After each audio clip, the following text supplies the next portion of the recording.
ว่าปรากฏหยังอันนี้คือปรากฏเด้อพี่น้องกด สบา ว่าย ดีสวัสดีครับ ผัวหัก มื้อ เมี นี้ ยหน่อยลง แกงปรากฏใส่มะละขมมะละขี้นก คมเนาะ ขมแบบอ่อนๆขมแบบพอดีนะขมแบบขี้เพี้ยเนาะเจ้าบ่มักบ่ขี้เพี้ยอืม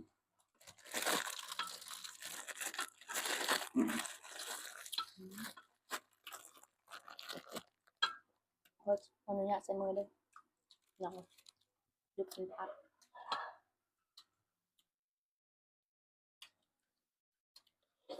อืม ใส่ผักชีลาวต้นหอม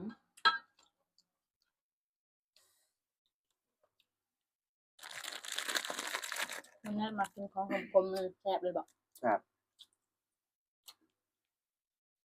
เพราะว่าข่อยกับคมจัดจังหนักบอกคมหรือหวาน มึง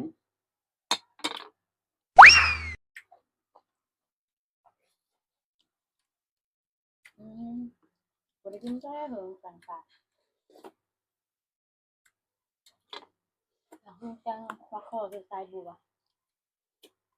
เราเคยกินบ่แกงปลาคอคือสายบัวสายบัวละลาย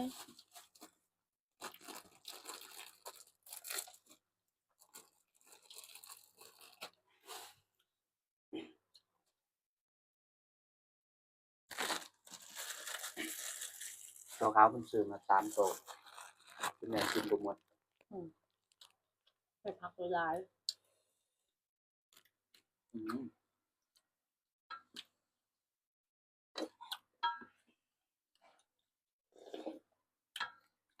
ถึงทอดนั่นเลยสดชื่นสดชื่นเนาะ ขอตะเกียบหน่อย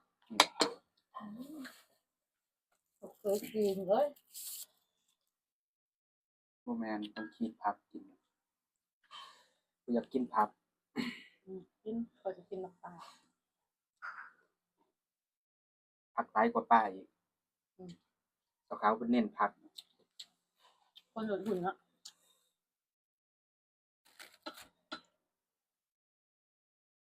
อืม อยากกินผักชีลาวเนี่ย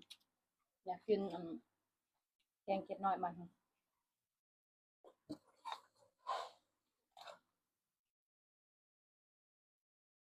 นเพื่อเสียบัตรข้าวก็เลยพัน7-8 ปีแล้ว